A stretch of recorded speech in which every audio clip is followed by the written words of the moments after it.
friends, myself Ruchi Gupta and welcome to our YouTube channel Agri-Guidance। आइए start करते हैं class 11 के chapter number 1 से इकोनॉमी के। देखते हैं इकोनॉमी यहाँ पे क्या होती है, क्या रोल प्ले करती है और इको क्यों पढ़ी जाती है। Economics are studied because of the economic problems.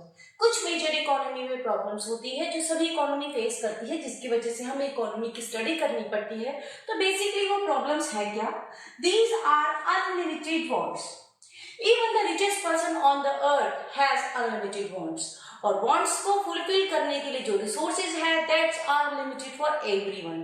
तो यहाँ पे हमारी बेसिक प्रॉब्लम है कि सभी की wants अनलिमिटेड है और जबकि रिसोर्सेज आर लिमिटेड, चाहे वो नेचुरल रिसोर्सेज हो, ह्यूमन रिसोर्सेज हो और any other kind of resources.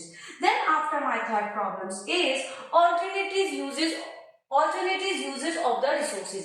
में जितने भी रिसोर्सेज हम सबके पास अवेलेबल हैं उसके मल्टीपल यूजेस हैं। एग्जांपल लेते हैं, मान लीजिए कोई रिचेस्ट पर्सन है अर्थ पे और उसके पास 1 करोड़ बिलियन का इन्वेस्टमेंट है, उसके पास एसेट है।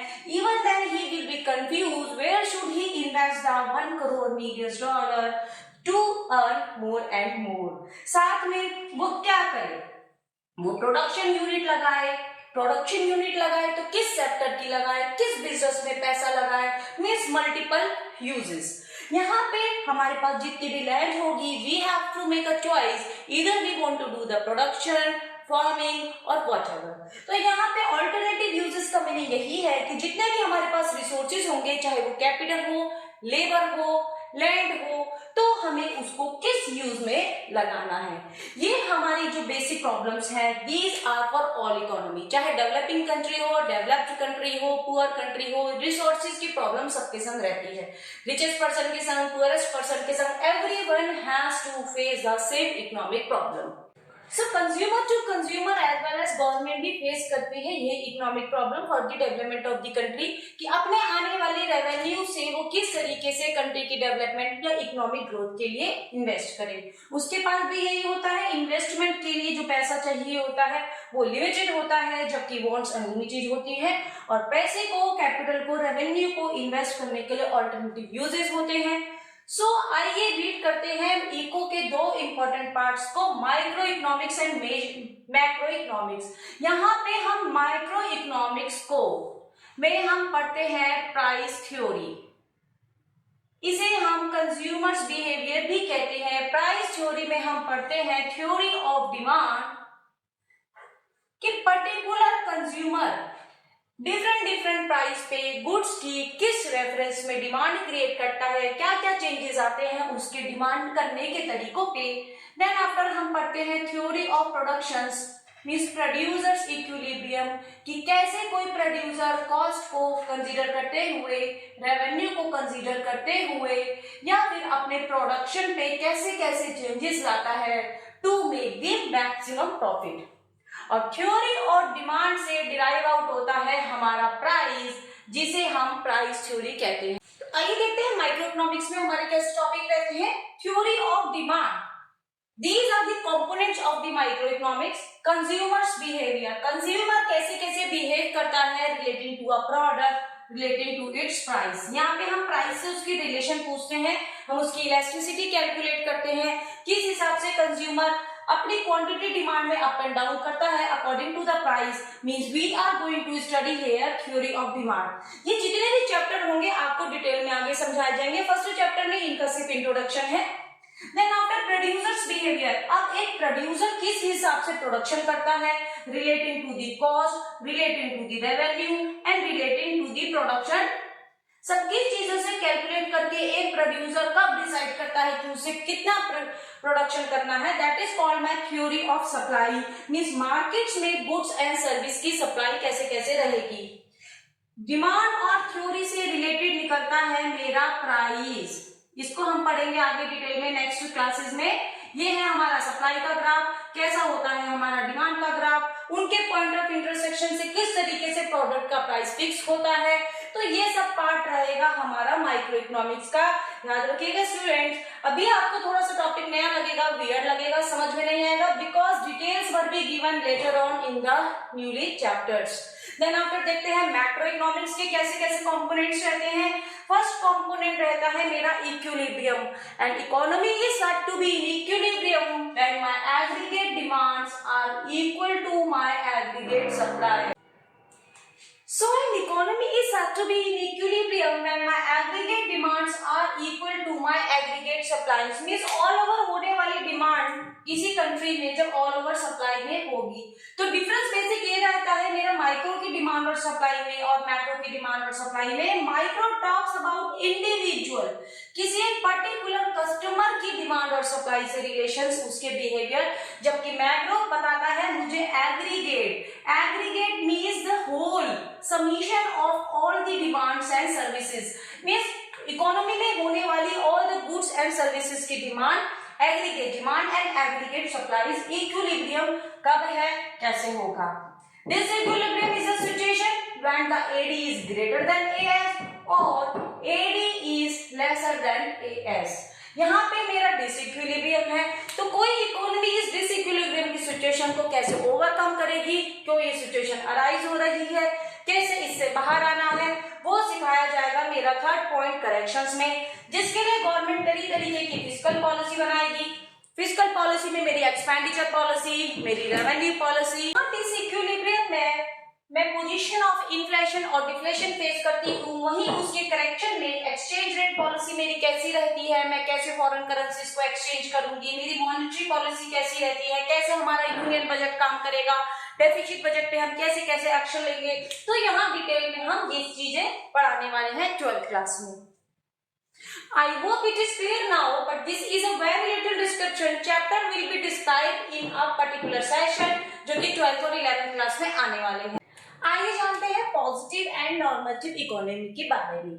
Positive economy based on the facts.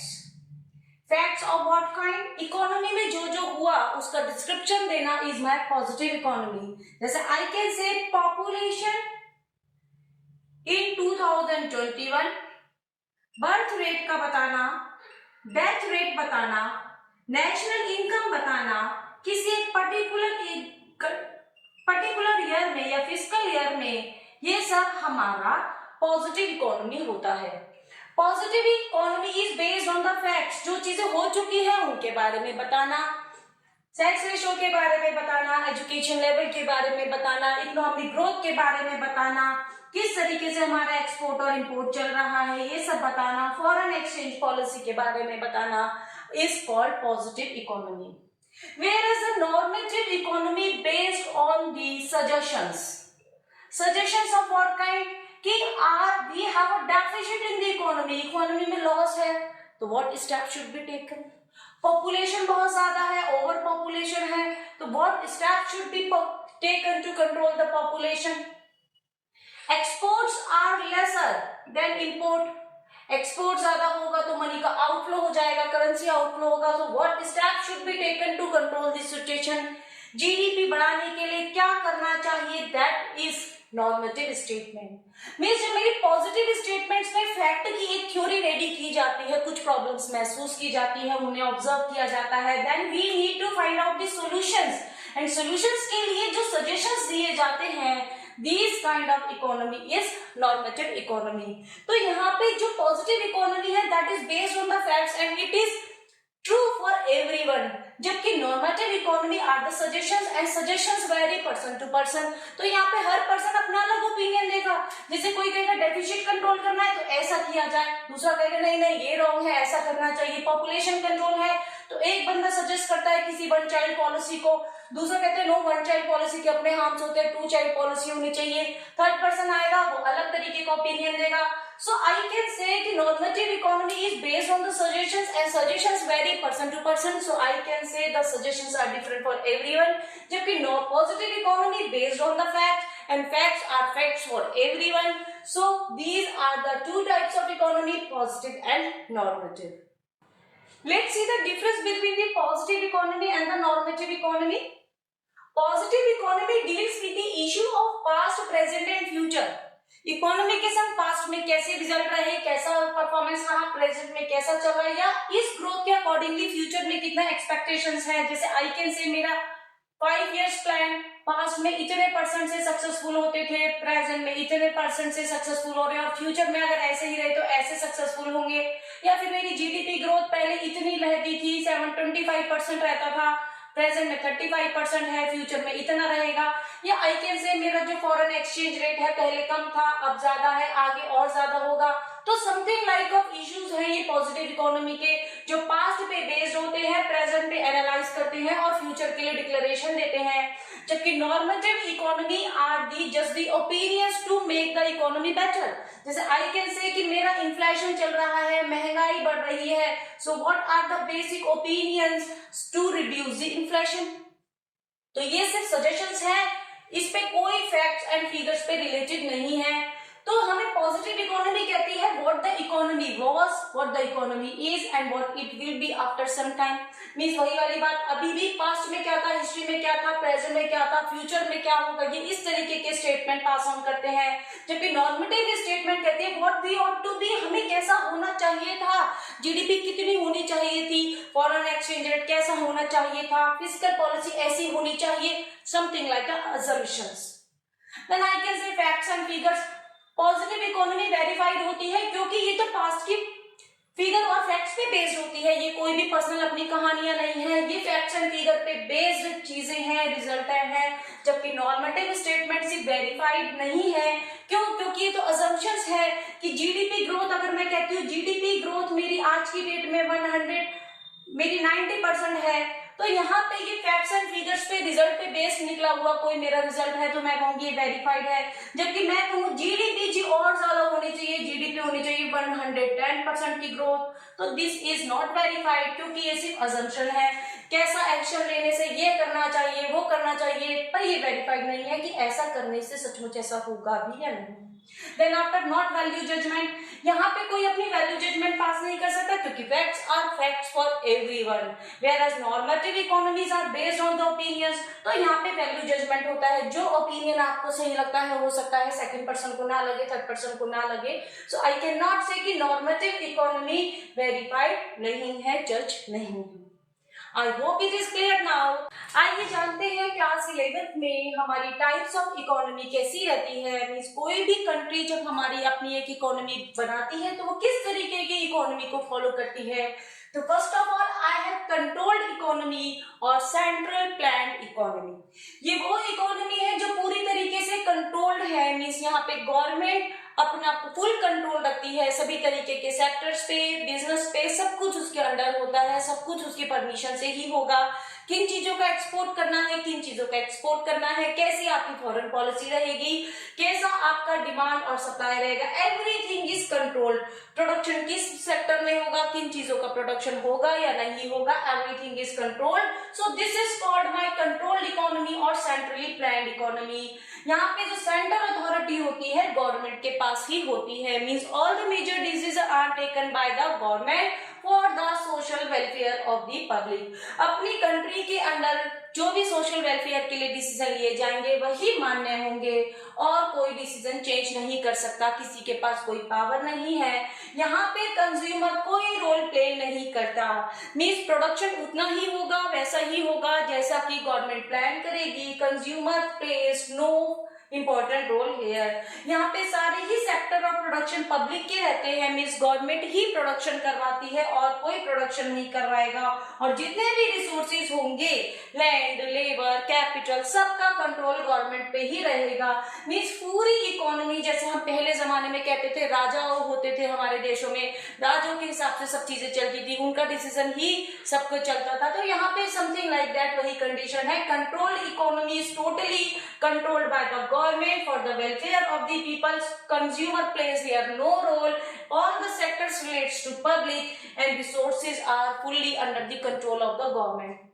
Whereas in the free economy, which is also called market economy, market force काम करता है। Market force based on the demand and the supply. Demand and the supply जो आप पढ़ रहे हैं, जिससे किसी भी चीज का प्राइस डिटर्मिनेशन होता है तो यहाँ पे सब कुछ मार्केट फोर्स पे चलेगा। मीन्स आई कैन से मार्केट चलेगी तो जो चाहेगा उसका प्रोडक्शन करेगा। अब आप सोचेंगे इसमें कोई प्रॉब्लम ही नहीं है, यहाँ पे कंपनीज का टारगेट रहेगा, मोटिव रहेगा प्रॉफिट मैक्सिमाइजेशन। यहाँ पे अब एक बेसिक प्रॉब्लम ये आती है, मीन्स फैक्ट्रीज या प्रोडक्शन सिर्फ उन चीजों का होगा जिसपे प्रॉफिट ज्यादा होगा। ऐसे में अगर लीकर का, टबैको पे या एक्सेसरीज या लग्जरी चीजों का प्रोडक्शन पे ज्यादा प्रॉफिट होता है तो सिर्फ उन्हीं का प्रोडक्शन होगा, बेसिक गुड्स का प्रोडक्शन नहीं होगा। व्हीट के प्रोडक्शन पे अगर प्रॉफिट नहीं होता तो नहीं होगा, कॉटन के प्रोडक्शन पे अगर प्रॉफिट कम है तो वो नहीं होगा। तो this is kind of a free economy.